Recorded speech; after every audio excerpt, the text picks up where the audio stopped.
Komisi Pemilihan Umum RI telah mengumumkan jadwal kampanye akbar pada pemilu 2024. Kampanye akbar dilakukan selama 18 hari yang dimulai pada 21 Januari hingga 7 Februari 2024.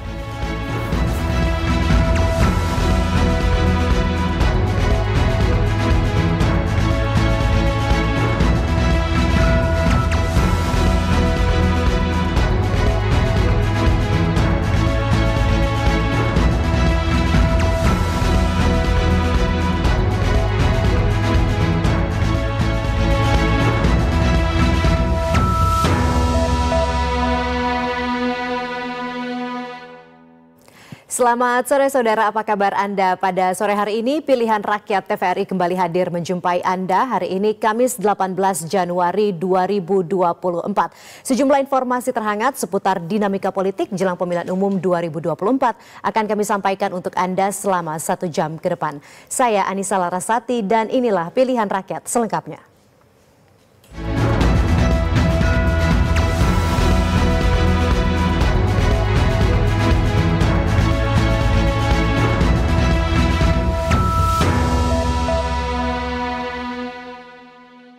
Komisi Pemilihan Umum RI telah mengumumkan jadwal kampanye akbar pada pemilu 2024.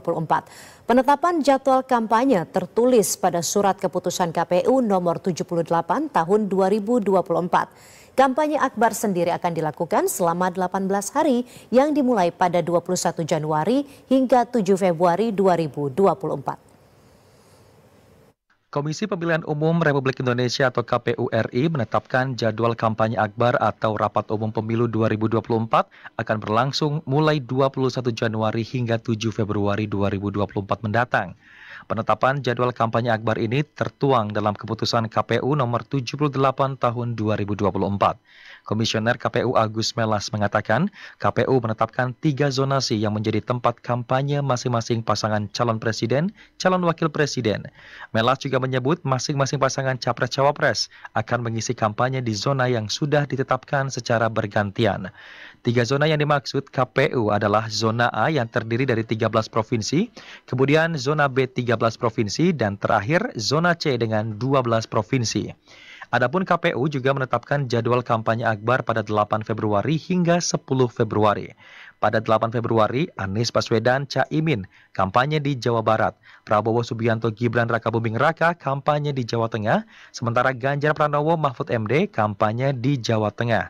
Kemudian, 9 Februari Anies Baswedan Caimin kampanye di Jawa Timur, Prabowo Subianto Gibran Rakabuming Raka kampanye di Jawa Timur, Ganjar Pranowo Mahfud MD kampanye di DKI Jakarta. Sementara pada 10 Februari Anies Baswedan Caimin kampanye di DKI Jakarta, Prabowo Subianto Gibran Rakabuming Raka kampanye di DKI Jakarta, dan Ganjar Pranowo Mahfud MD kampanye di Jawa Tengah. Komisi Pemilihan Umum telah menetapkan jadwal kampanye akbar pemilu 2024. Penetapan jadwal kampanye akbar ini tertuang dalam keputusan KPU nomor 78 tahun 2024. Kampanye akbar yang dimulai tanggal 21 Januari hingga 7 Februari. KPU membagi 3 zona pemilu akbar. Adapun zona A dan B terdiri dari 13 provinsi. Sementara zona C terdiri dari 12 provinsi. Berikut kita simak pengelompokannya berikut ini.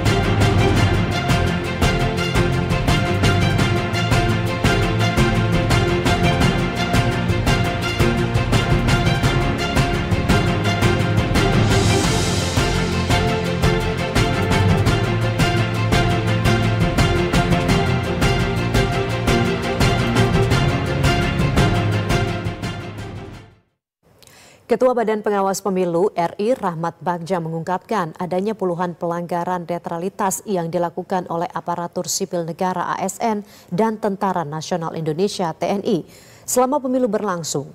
Temuan itu menurut Bagja sudah ditindaklanjuti. Ketua Bawaslu RI Rahmat Bagja mengatakan dugaan pelanggaran netralitas terjadi sekitar 38 hingga 40 kasus yang tersebar di berbagai daerah. Bagja mengatakan, laporan dugaan kasus pelanggaran netralitas ASN ini sudah diserahkan kepada Komisi Aparatur Sipil Negara KASN. Bawaslu mengimbau ASN untuk tidak terlibat dalam politik praktis. Bagja mengatakan, Bawaslu sudah mengecek berbagai kasus lain yang dianggap pelanggaran, namun setelah diteliti, bukan merupakan pelanggaran. Ia menambahkan memang perlu klarifikasi kepada yang bersangkutan. Selain itu, Menteri Pendayagunaan Aparatur Negara dan Reformasi Birokrasi Menpan RB Abdullah Azwar Anas sebelumnya mendorong ASN untuk netral selama pemilu 2024 berlangsung. Azwar mengatakan, jika ada pelanggaran maka bisa dilaporkan secara langsung kepada Komisi Aparatur Sipil Negara KASN.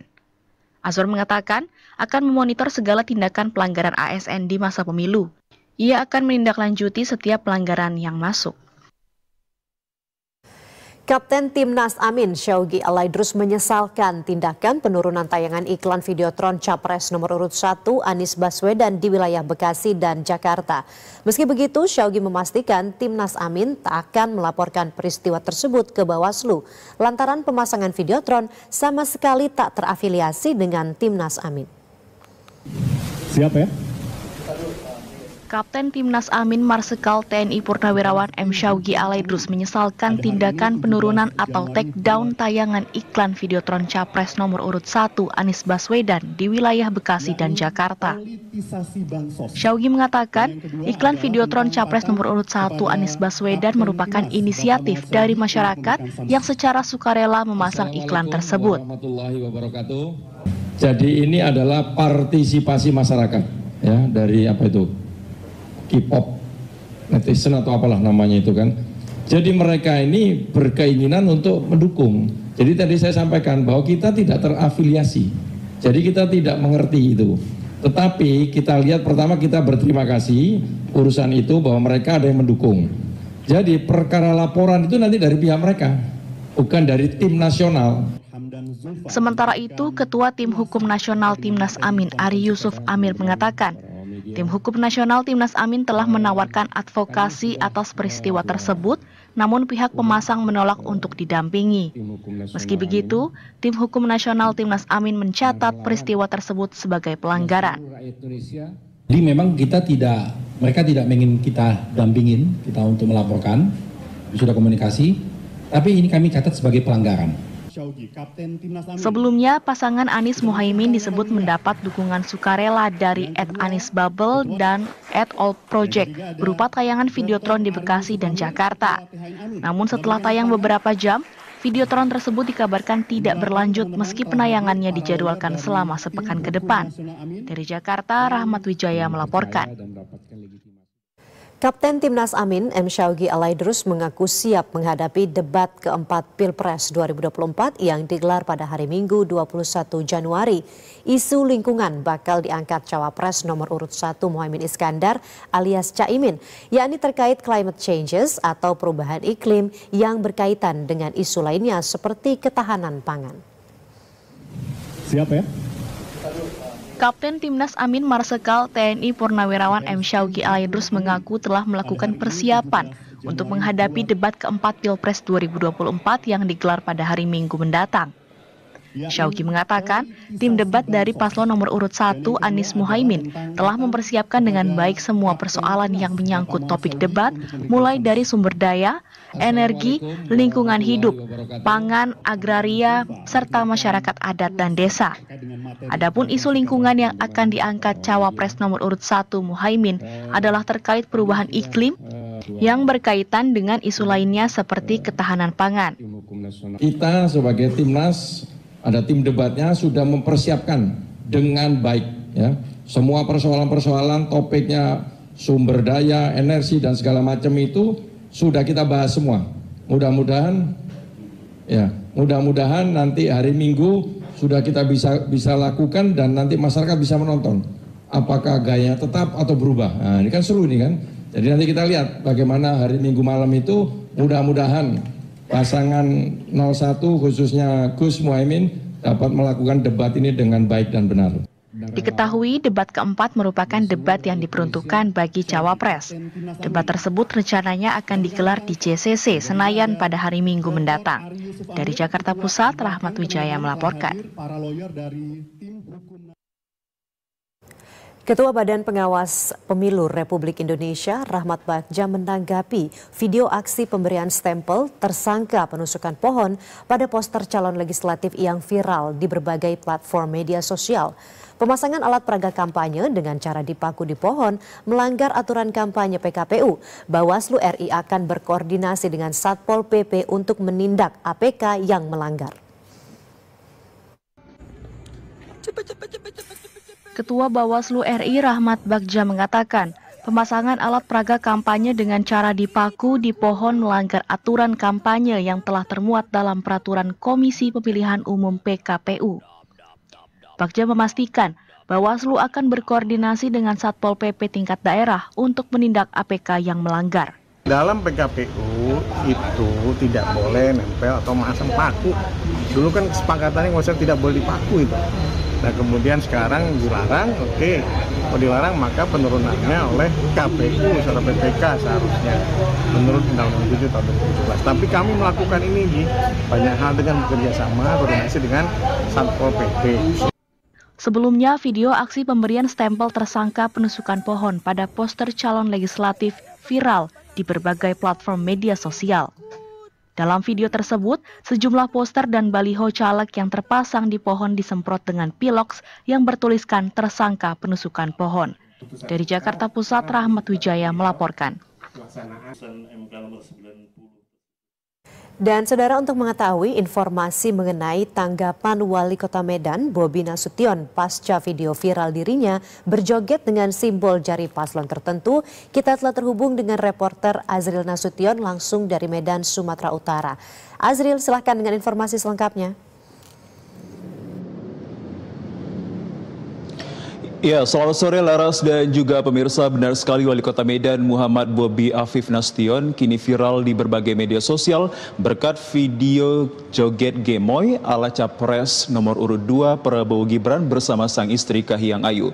Dalam video yang viral tersebut, Muhammad Bobi Afif Nasution menyatakan bahwa hal tersebut merupakan video untuk kebutuhan kampanye. Lebih lanjut dapat kami sampaikan video yang sempat viral di berbagai media sosial tersebut kini telah ditonton ratusan ribu warganet dan bahkan tak sedikit warga yang memberikan komentar dengan jumlah 29 komentar. Dan yang paling menyita publik yakni diberikan 723 likes atas viralnya video tersebut. Dan dapat kami sampaikan pula bahwa warga masyarakat Kota Medan mempertanyakan apa yang menjadi esensi dari Wali Kota Medan Muhammad Bobi Afif Nasution untuk membuat video yang begitu viral di jagat maya. Dan nyatanya Muhammad Bobi Afif Nasution selaku Wali Kota Medan menyatakan bahwa hal tersebut dia gunakan untuk kebutuhan kampanye. Namun masyarakat mempertanyakan mengingat Muhammad Bobi Afif Nasution masih memiliki kedudukan sebagai kepala daerah yakni Wali Kota di Provinsi Sumatera Utara, maksud kami Wali Kota Medan. Dan juga Wali Kota Medan Muhammad Afif Nasution menyatakan bersama tim pengusaha pejuang menyatakan akan mendukung sepenuhnya Capres dan Cawapres nomor urut 2 Prabowo Gibran dalam kontestasi Pilpres 2024 nantinya. Demikian yang dapat kami sampaikan langsung dari Provinsi Sumatera Utara. Kita kembali ke Anda, Laras. Baik, Azril Nasution melaporkan langsung dari Medan, Sumatera Utara. Terima kasih, selamat sore. Calon Presiden nomor urut 2 Prabowo Subianto mengaku sepakat dengan Capres nomor urut 1 Anies Baswedan terkait pemberantasan korupsi. Prabowo menilai upaya pemberantasan korupsi harus dipimpin dari level paling atas. Bapak Ibu yang sudah memasuki ruangan. Calon Presiden nomor urut 2 Prabowo Subianto menyatakan dirinya sepakat dengan Capres nomor urut 1 Anies Baswedan bahwa upaya pemberantasan korupsi harus dipimpin dari level paling atas. Hal itu disampaikan Prabowo saat menghadiri acara penguatan anti korupsi untuk penyelenggara negara berintegritas atau PAKU Integritas yang diselenggarakan Komisi Pemberantasan Korupsi KPK RI pada Rabu 17 Januari 2024. Prabowo mencontohkan saat dirinya masih aktif menjadi prajurit TNI, yang mengatakan jika atasan memberi contoh jelek kepada anak buahnya, maka bawahannya bisa lebih jelek dari pimpinannya. Tadi saya sependapat dengan Pak Anies tadi, harus dari atas. Political will, kehendak politik untuk menegakkan pemberantasan korupsi, dan Ingarso Sungtulodo memberi contoh. Pengalaman saya di tentara, kalau pemimpin memberi contoh yang jelek, anak buahnya lebih jelek lagi. Namun Capres nomor urut 2 Prabowo Subianto mengingatkan pendekatan sistemik yang menjadi paling utama. Pendekatan sistemik itu adalah peningkatan kesejahteraan penyelenggara negara sehingga tidak ada ruang untuk melakukan korupsi. Peningkatan kesejahteraan itu dilakukan dengan cara meningkatkan upah penyelenggara negara. Calon Presiden nomor urut 3 Ganjar Pranowo berjanji akan memberantas tindakan pungutan liar atau pungli yang merugikan supir truk di jalan raya. Ganjar menyatakan pemberantasan pungli merupakan salah satu program unggulan Ganjar Mahfud.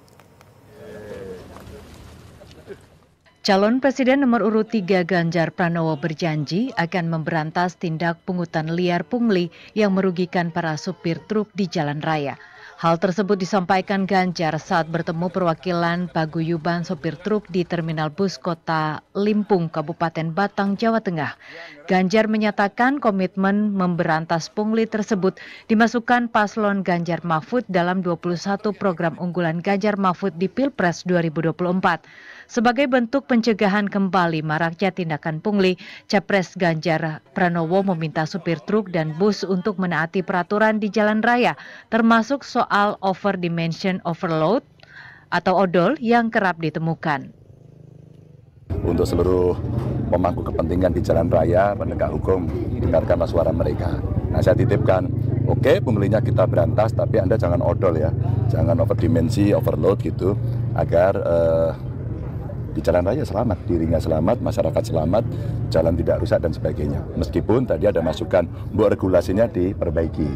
Karena teknologi di truk itu sekarang makin hari makin baik, makin bagus, buat disesuaikan sehingga kapasitasnya itu bisa mencukupi. Sementara perwakilan paguyuban supir truk Saifuddin mengaku optimis Ganjar bisa memberantas pungli sepenuhnya di Indonesia.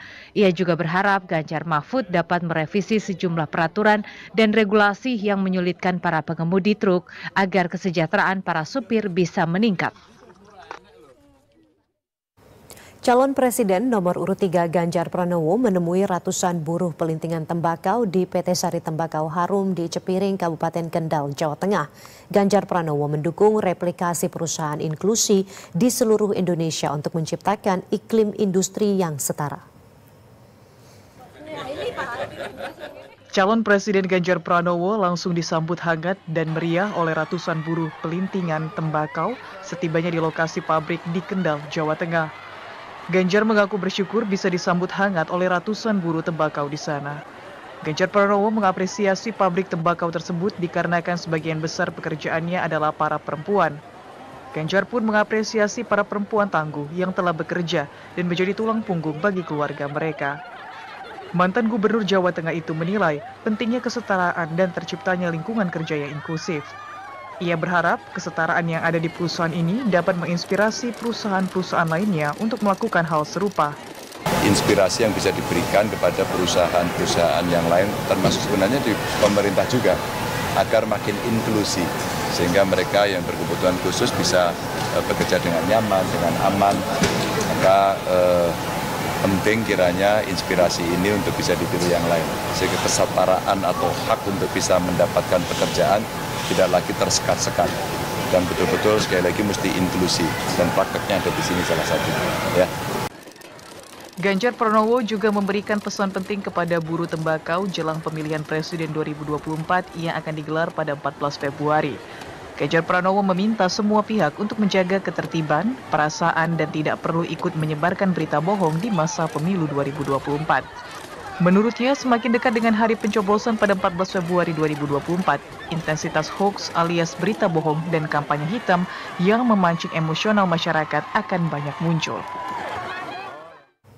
Kini kita beralih ke sorotan lain, Saudara. Dasar hukum mengenai kerahasiaan data negara telah diatur dalam Undang-Undang Nomor 14 Tahun 2008 tentang keterbukaan informasi publik.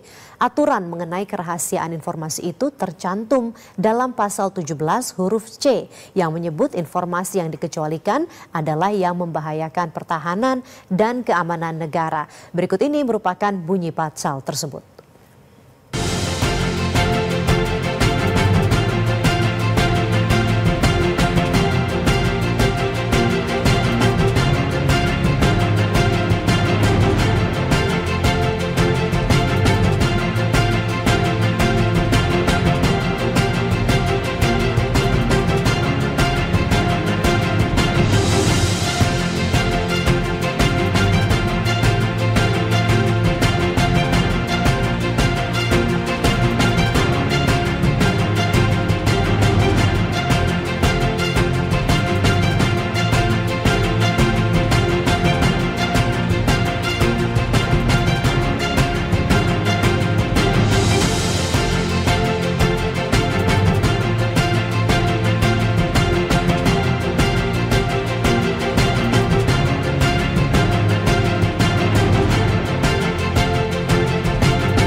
Saudara, Undang-Undang Nomor 14 Tahun 2014 tentang keterbukaan informasi publik telah mengatur informasi yang bersifat rahasia atau dikecualikan untuk dibuka ke publik.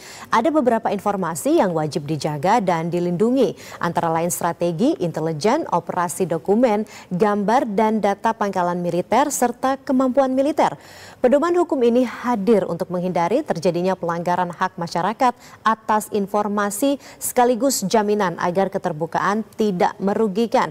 Kita akan membahas keterbukaan informasi pertahanan keamanan bersama dengan Ketua Komisi Informasi Pusat, Doni Yusgiantoro, yang telah hadir bersama kami di studio pada sore hari ini. Selamat sore Pak Doni, apa kabar? Salam sehat selalu. Selamat sore, salam sehat. Salam sehat selalu.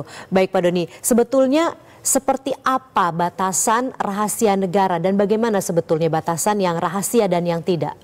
Jadi begini, kita ini harus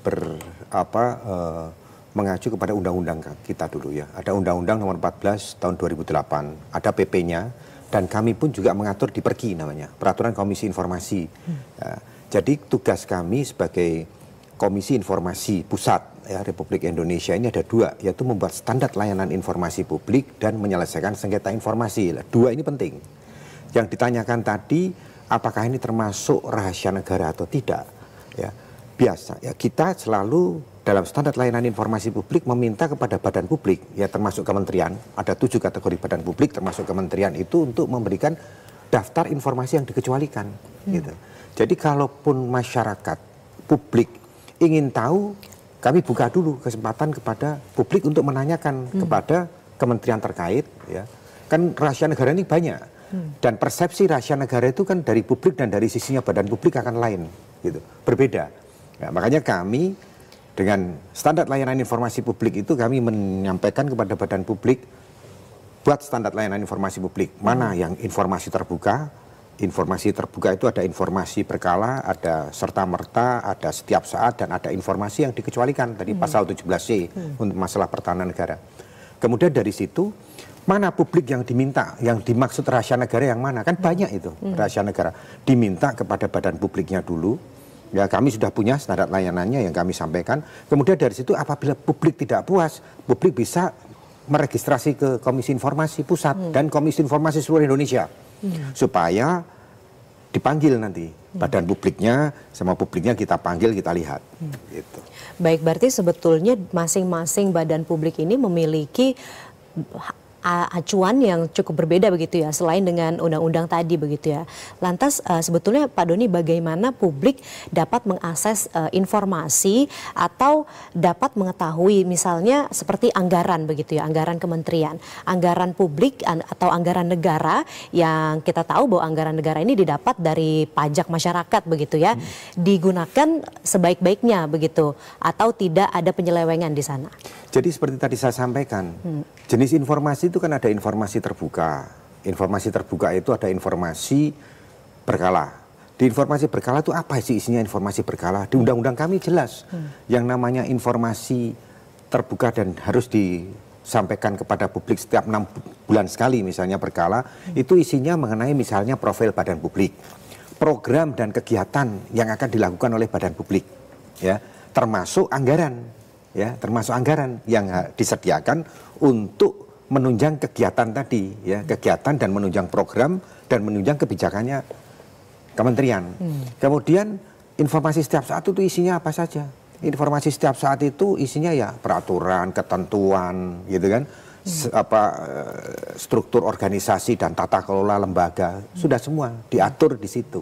Jadi kalau tadi yang ditanyakan anggaran, anggarannya ada di situ. Memang kebijakan, program, kebijakan itu ditunjang program, dan program, kegiatan, dan anggaran memang itu termasuk informasi yang harus dibuka, anggaran. Tapi kembali tadi saya sampaikan, badan publik kan punya kriteria, ya, Kementerian Pertahanan, Kementerian Energi dan Sumber Daya Mineral misalnya, mereka punya masing-masing kriteria untuk informasi dikecualikan. Tidak apa-apa, silakan. Tapi kami juga perlu tahu uji konsekuensi. Uji konsekuensi itu adalah alasan-alasan atau argumen yang dibuat oleh badan publik, sehingga kalau membuka informasi ini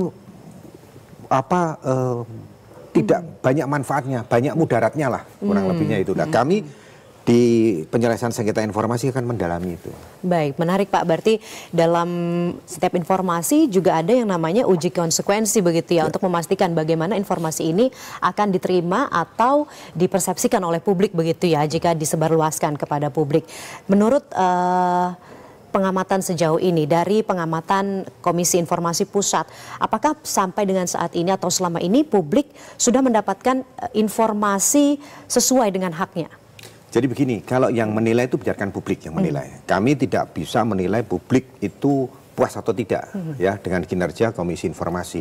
Karena apa? Komisi Informasi ya seperti halnya lembaga negara struktural yang lain, KPU, KPK itu hadir untuk mengoptimalkan kerja-kerja pemerintah. Kami dengan Kominfo kan gitu, KPK dengan Kejaksaan dan Kepolisian.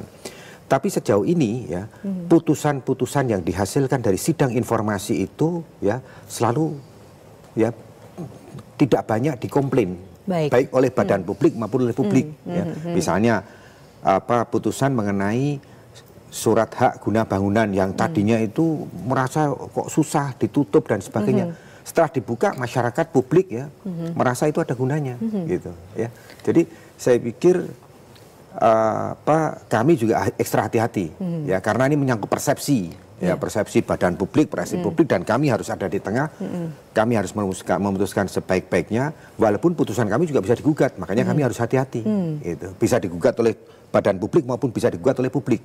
Publik ke pengadilan negeri, kalau badan publik ke PETUN, pengadilan tinggi, pengadilan tata usaha negara. Oke, baik Pak Doni, mengingat informasi dan juga pengetahuan begitu ya bagi publik ini kan krusial atau sangat penting begitu ya. Apa sebetulnya kendala yang sampai saat ini sering dihadapi oleh Komisi Informasi Pusat dalam mengupayakan keterbukaan informasi bagi publik? Jadi begini, masih banyak ya pimpinan badan publik ini yang menganggap bahwa keterbukaan informasi itu tidak penting. Gitu. Buktinya apa? Buktinya pada waktu kita melakukan monitoring dan evaluasi badan publik, ya dari 372 badan publik, 139 informatif. Masih ada 147 badan publik yang tidak informatif. Berarti masih banyak yang tidak informatif. Jadi 372, 139 informatif, 147 tidak informatif. Sisanya diantaranya ada yang menuju informatif, ada yang cukup informatif, ada yang kurang informatif. Jadi tantangannya masih besar. Kenapa besar? Satu, ya karena banyak pimpinan badan publik seperti tadi saya sampaikan masih belum belum menganggap ini tidak penting, gitu. Padahal ini penting, kita ada di undang-undang keterbukaan informasi dan ini dibutuhkan baik oleh badan publik, tidak kewajiban, saya pikir harus menjadi kebutuhan keterbukaan ini baik di sisi badan publik maupun di sisi publik. Yang kedua, ya PPID, karena di badan publik itu kan ada namanya pejabat pengelola informasi dan dokumentasi. Agennya badan publik itu adalah PPID. Nah, mereka kurang memberikan atensi yang baik kepada PPID, baik dari sisi anggaran, kompetensi dan sebagainya, gitu. Jadi dari situ juga ada beberapa hal lain, ya. Kemudian ada PPID tapi masih tidak struktur fungsinya, ya, itu masih belum dimaksimalkan. Baik, menarik Pak. Tadi ada kurang lebih ada 2 secara umum ya tantangan yang dihadapi oleh Komisi Informasi Pusat, dan ternyata saya baru tahu juga nih, ternyata masih banyak begitu ya, masih lebih banyak badan publik yang tidak informatif. Tadi dari data Bapak ada 147 yang tidak informatif, 139 yang informatif. Bagaimana sebetulnya Komisi Informasi Pusat atau kita begitu ya, masyarakat dapat lebih mendorong badan-badan publik ini untuk lebih informatif lagi kepada publik? Kalau badan publik informatif itu, ya, kami kan selalu membuat tadi, ya, kami melakukan bimbingan teknis, kami mengadakan edukasi, sosialisasi, advokasi baik terhadap badan publik yang tidak informatif, yang belum informatif lah. Karena kalau tidak informatif kan 147. Padahal ada juga yang menuju ada yang kurang informatif dan cukup informatif. Kami melakukan edukasi, pendampingan ya kepada badan publik, dan kami juga melakukan literasi kepada masyarakat. Artinya apa?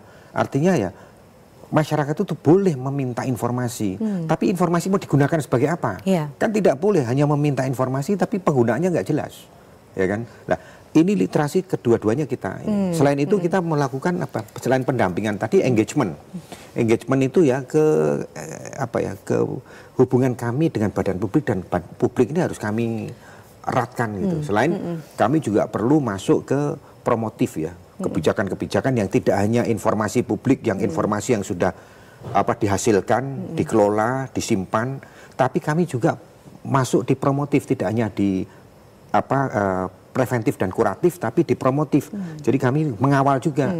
Ya, kami juga minta badan publik juga terbuka, publik juga melihat proses pembuatan kebijakan dari perumusan masalah, kemudian dari perumusan masalah, kemudian proyeksi, implementasi sampai dengan evaluasi. Jadi dua-duanya harus kami lakukan upaya. Baik, sosialisasi dilakukan 2 arah, tidak hanya ke badan publik tapi juga kepada masyarakat begitu ya, untuk apa informasi itu ingin didapatkan, bagaimana dampaknya, ini terus dilakukan oleh Komisi Informasi Pusat. Dan juga engagement ya Pak ya, engagement dan juga promotif ini senantiasa dilakukan supaya juga. Dikenal juga. Supaya dikenal juga, betul. Masyarakat belum tentu mengenal Komisi Informasi itu apa, Komisi Informasi Pusat, padahal kita itu ada di daerah juga. Kami ada di 34 provinsi dan 5 kabupaten kota. Baik. 4 kabupaten dan 1 kota. Baik. Apakah masyarakat dapat menghubungi Komisi Informasi Pusat secara langsung untuk mendapatkan informasi-informasi yang mungkin selama ini dirasa sulit untuk didapatkan? Hati-hati. Komisi Informasi ini ya sesuai dengan undang-undang. Kami tidak mau keluar dari undang-undang karena ada undang-undang seperti tadi saya sampaikan di awal. Masyarakat ini kalau mau minta informasi ke badan publik, kami sudah membuat standar layanannya, ya. Dan badan publik ada ketentuan-ketentuannya, ada berapa hari harus menanggapi, kemudian masyarakat publik masih boleh keberatannya harus ditanggapi sekian hari. Dari situ dia juga kita kasih kesempatan sekian hari untuk mendaftarkan kalau mereka tidak puas. Misalnya informasi yang diminta A ya dikasih B, informasi yang diminta 10 dikasih 5, informasi yang dikasih A tidak dikasih sama sekali. Tadi kan ada yang minta A dikasih B, minta A tidak dikasih sama sekali, minta 10 dikasih 5. Itu mereka bisa dengan ketentuan ya, karena juga semuanya harus ada mekanismenya. Mereka bisa mendaftarkan registrasi ke Komisi Informasi Pusat untuk badan-badan yang di pusat ya. Dan di daerah untuk badan-badan di daerah, kabupaten, kota.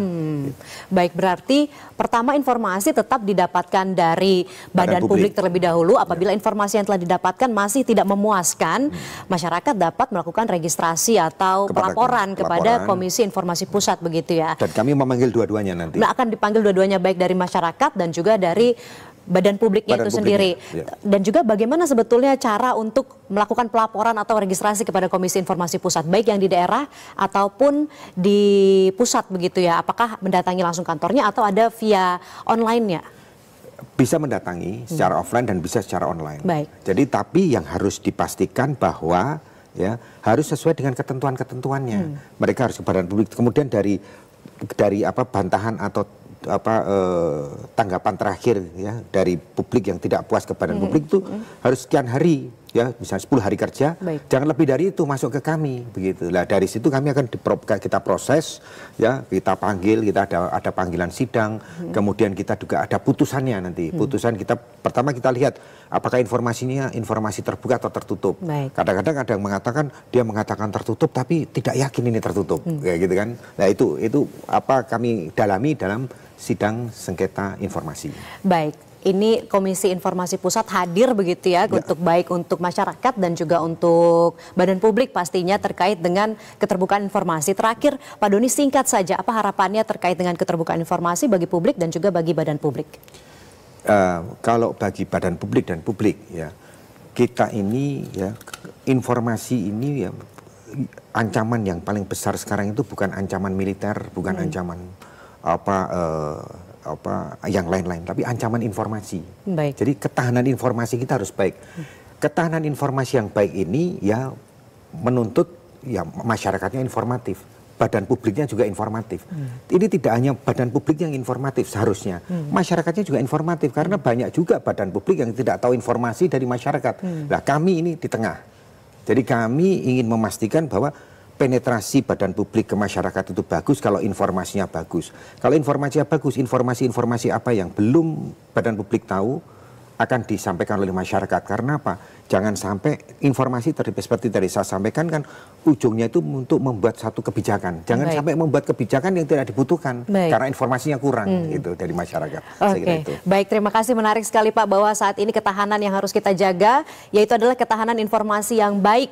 Badan publik harus informatif, masyarakat juga harus informatif. Terima kasih banyak Ketua Komisi Informasi Pusat Pak Doni Yusgiantoro telah bergabung bersama kami pada sore hari ini dalam Pilihan Rakyat TVRI.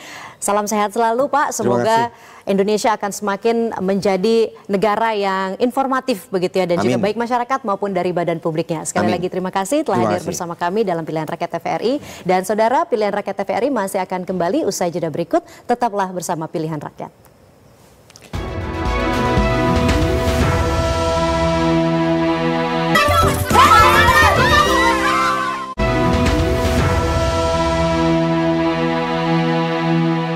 Anda kembali bersama kami dalam Pilihan Rakyat TVRI. Menteri Koordinator Bidang Politik, Hukum, dan Keamanan Menko Polhukam Mahfud MD menilai hingga saat ini tidak ada ancaman dalam pemilu 2024 seperti yang dikhawatirkan sejumlah pihak. Menko Polhukam mengingatkan agar TNI, Polri, dan ASN tetap harus profesional selama pemilu 2024.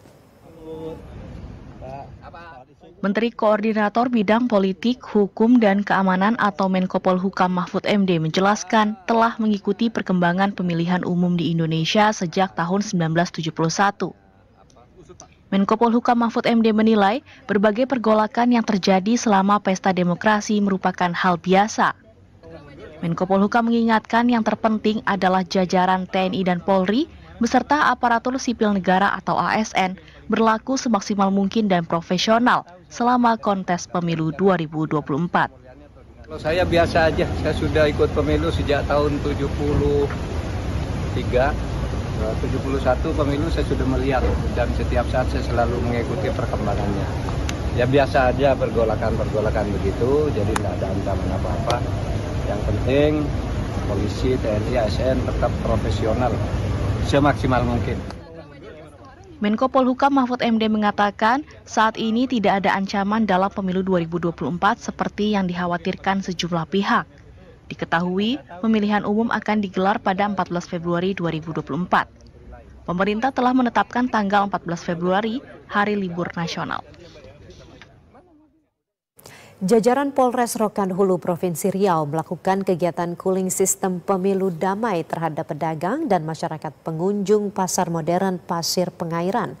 Selain sosialisasi pemilu damai dan cegah hoaks, kegiatan ini juga dalam rangka mengecek harga bahan pokok penting pasca banjir beberapa waktu lalu.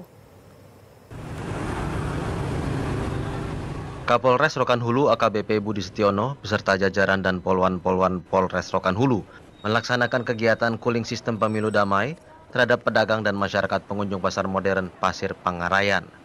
Selain sosialisasi pemilu damai, Kapolres beserta jajaran dan polwan Polres Rokan Hulu juga membagi-bagikan brosur anti-hoax untuk mewujudkan pemilu 2024 yang damai, aman, dan kondusif, khususnya di Kabupaten Rokan Hulu. Pada kegiatan ini, para polwan mengajak penjual dan pengunjung pasar agar tidak termakan dengan banyaknya informasi yang beredar di media sosial, serta harus disikapi dengan bijak, tidak mudah terpengaruh ke hal yang negatif. Kami mengajak dari rekan-rekan polwan Polres Rokan Hulu untuk membagikan brosur yaitu tentang anti hoax kepada seluruh baik penjual maupun pembeli yang ada di pasar modern Pasir Pengarayan ini, dengan harapan masyarakat menjadi sadar akan pentingnya informasi tetapi juga menyaring daripada informasi yang hoax. Selain sosialisasi pemilu damai, Kapolres beserta jajaran juga mengecek harga bahan pokok penting pasca banjir yang terjadi beberapa waktu lalu. Pada momen tersebut, Kapolres juga menyempatkan berinteraksi dengan pedagang dan pengunjung pasar. Bahkan Kapolres juga sempat memborong kue jajanan pasar yang dijual oleh pedagang kaki lima di pasar modern yang dikunjungi. KPU Provinsi Jambi berencana memindahkan lokasi tempat pemungutan suara atau TPS yang berada di kawasan rawan banjir. Intensitas hujan yang tinggi diprediksi masih akan terjadi hingga Februari mendatang. Untuk mengetahui informasi selengkapnya, kita telah terhubung dengan reporter Ahmad Solihin langsung dari Jambi. Selamat sore Ahmad Solihin, bagaimana proses pemindahan TPS tersebut? Baik Laras, dan memang KPU Provinsi Jambi berencana akan memindahkan lokasi-lokasi yang nantinya akan digunakan sebagai tempat pemungutan suara atau TPS yang rawan banjir dan longsor. Mengingat saat ini musim penghujan masih melanda sejumlah wilayah di Provinsi Jambi. Karena menurut prediksi dari BMKG juga, saudara, bahwa puncak musim penghujan akan terjadi pada dasarian 2 bulan Februari 2024 dan itu artinya berkemungkinan hujan akan memuncak terjadi pada hari pencoblosan mendatang di tanggal 14 Februari 2024. Ketua KPU Provinsi Jambi Iron Syahroni mengatakan bahwa saat ini pihaknya telah melakukan pemetaan untuk daerah rawan banjir dan longsor, di mana ada 2 kategori TPS yang memerlukan perhatian agar proses dari pemungutan suara nantinya dapat berjalan dengan lancar. Yang pertama adalah lokasi TPS yang terdampak bencana yang memang sebelumnya atau saat ini sedang dilanda bencana banjir dan longsor. Dan yang kedua adalah lokasi TPS yang terdampak akses bencana. Dan memang TPS ini sama sekali tidak dilanda banjir dan longsor, namun untuk menuju ke TPS tersebut sulit dijangkau karena bencana, sehingga dikhawatirkan dapat menyulitkan untuk pendistribusian logistik pada hari pencoblosan mendatang. Dan berikut pernyataan dari Ketua KPU Provinsi Jambi Iron Syahroni. Kita berharap nanti ya, kita kan tidak bisa menghindari ini kan, kalau musim hujan kan tidak bisa kita hindari ya. Nah itu persoalannya. Nah hari ini kita mencari solusi seperti apa. Nah hari ini misalnya ada beberapa daerah kita yang dalam kondisi hujan ya dan banjir. Nah, contoh misalnya di Kerinci ya, di Merangin, kemudian Solangun ya. Saudara, di Provinsi Jambi terdapat 10.598 TPS yang tersebar di 11 kabupaten kota untuk 144 kecamatan.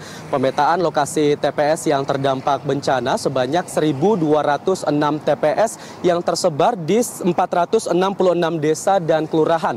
Terbanyak berada di Kabupaten Muaro Jambi dengan total 179 TPS yang tersebar di 63 desa dan kelurahan. Sementara untuk lokasi TPS yang terkena dampak akses bencana berjumlah 437 TPS. Untuk TPS yang terbanyak berada di Kabupaten Bungo dengan total 138 TPS dan yang tersebar di 51 desa dan kelurahan. KPU Provinsi Jambi saat ini memang masih melakukan mitigasi dan berkoordinasi dengan KPU Kabupaten Kota untuk menentukan alternatif lokasi lainnya yang akan dijadikan TPS agar proses pemilihan umum tahun 2024 nantinya dapat berjalan dengan aman dan lancar. Sementara demikian dapat kami laporkan. Laras. Baik, Ahmad Solihin melaporkan langsung dari Jambi. Terima kasih, selamat sore. KPU Kabupaten Pesisir Selatan mencatat masih kekurangan surat suara untuk Pilpres 2024. Untuk mengetahui informasi selengkapnya, kita telah terhubung dengan reporter Irwan Santoso langsung dari Kabupaten Pesisir Selatan, Sumatera Barat. Selamat sore Irwan, berapa banyak surat suara yang masih kurang di KPU Pesisir Selatan? Ya benar sekali Laras, dari proses sortir dan juga pelipatan surat suara yang dilakukan oleh KPU Pesisir Selatan ditemukan sejumlah surat suara yang mengalami rusak dan juga kurang dari jumlah yang diajukan oleh KPU Pesisir Selatan.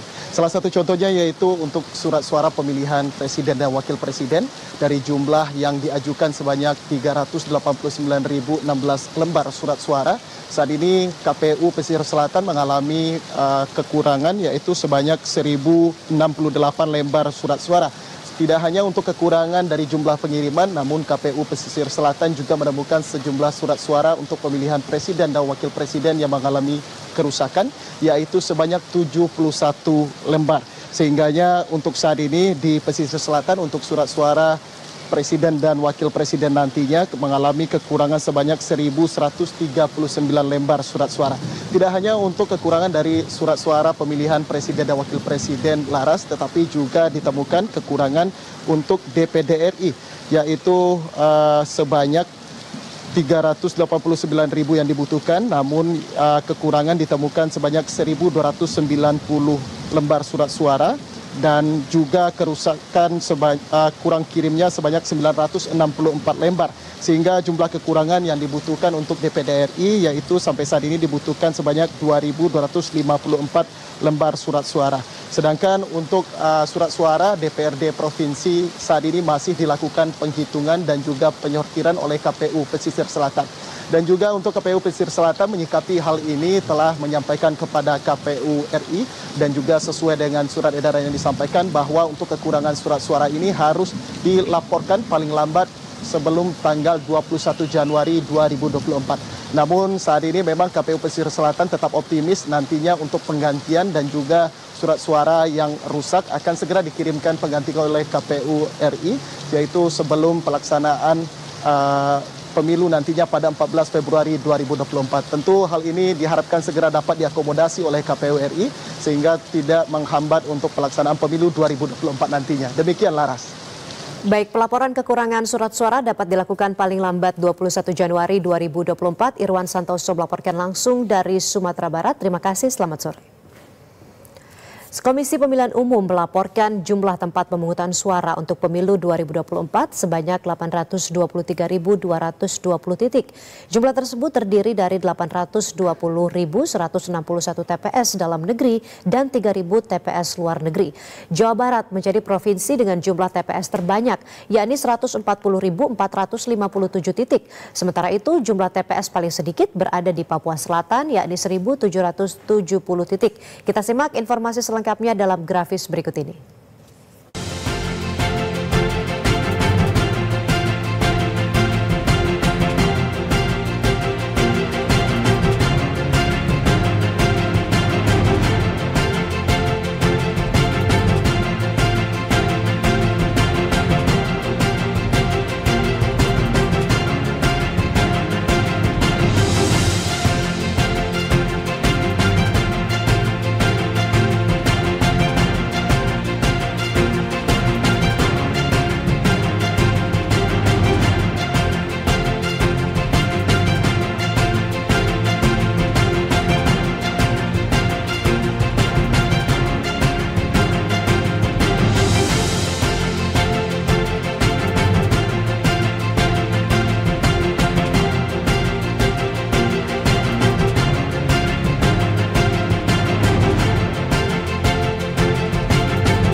KPU 4 Lawang menemukan ribuan surat suara dalam keadaan rusak.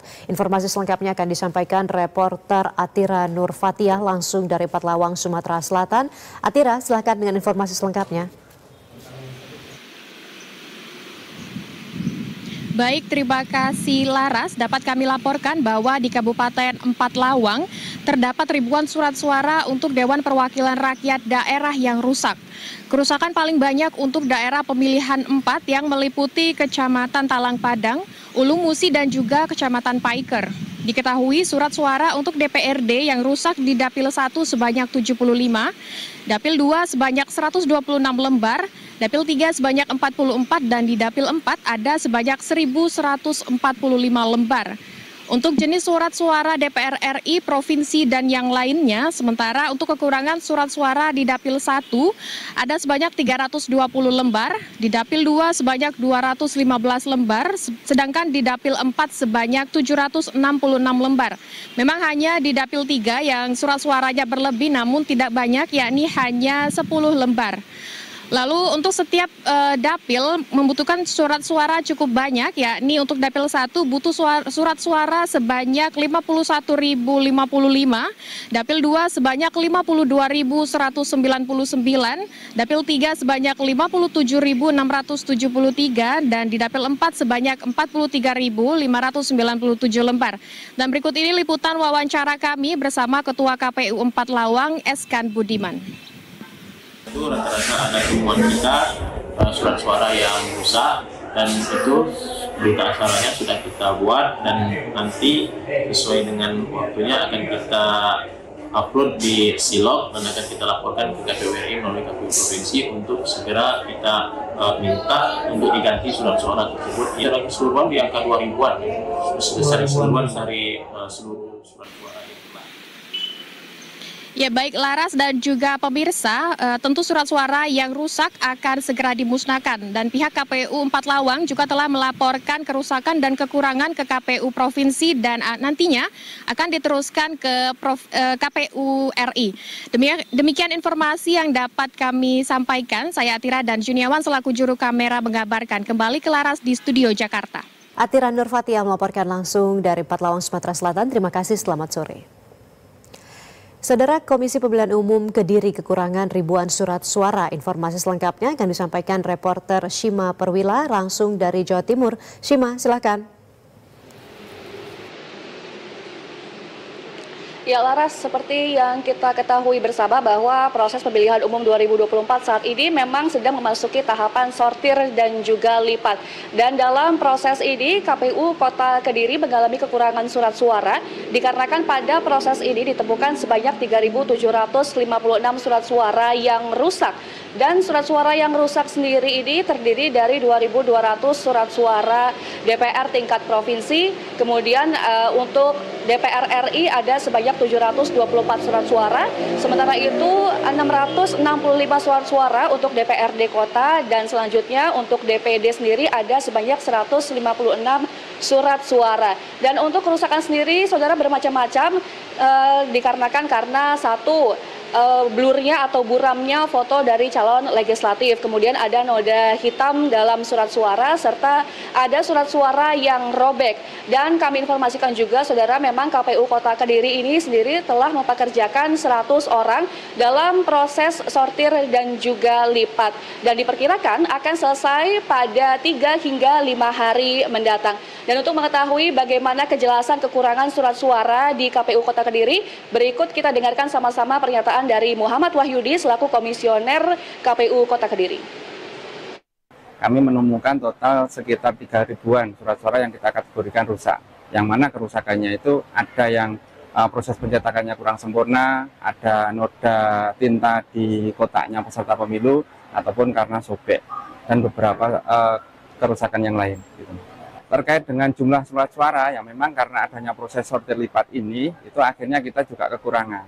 Tapi pasca kita melaksanakan sortir lipat ini, kita sesegera mungkin untuk menyampaikan ke KPU RI melalui KPU Provinsi untuk segera diberikan ganti terhadap surat suara yang Dan saat ini memang beberapa pekerja masih melakukan sortir dan juga lipat untuk surat suara DPD dan selanjutnya melakukan sortir dan juga lipat untuk surat suara Pilpres. Dan saudara, untuk mengantisipasi kejadian yang tidak diinginkan, Kapolres Kota Kediri beserta dengan jajarannya telah melakukan cek dan juga monitoring pada hari Rabu 17 Januari 2024 beberapa waktu lalu pada pukul 12 siang hingga selesai. Cek dan juga monitoring ini dilakukan untuk memastikan kelengkapan dan juga kesiapan logistik menjelang pelaksanaan pemilihan umum. Demikian informasi yang dapat kami sampaikan. Kembali ke studio. Shima Perwira melaporkan langsung dari Jawa Timur. Terima kasih, selamat sore. Komisi Pemilihan Umum RI mengumumkan 11 panelis debat keempat Pilpres 2024 atau debat kedua calon wakil presiden yang akan dihelat pada Minggu pekan ini. Muhaimin Iskandar, Gibran Rakabuming, dan Mahfud MD akan beradu gagasan soal 6 subtema debat, yaitu pembangunan berkelanjutan dan lingkungan hidup, sumber daya alam dan energi, pangan, agraria, masyarakat adat, dan desa. Debat ini akan dimoderasi oleh 2 moderator, yaitu Retno Pinasti dari SCTV dan Zilvia Iskandar dari Metro TV. Berikut 11 panelis debat keempat pemilu 2024.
Dan saudara, informasi tadi menjadi akhir perjumpaan kita dalam Pilihan Rakyat sore hari ini. Pintar dan bijaklah dalam memilih. Saya Anissa Larasati dan seluruh kerabat kerja yang bertugas mengucapkan terima kasih.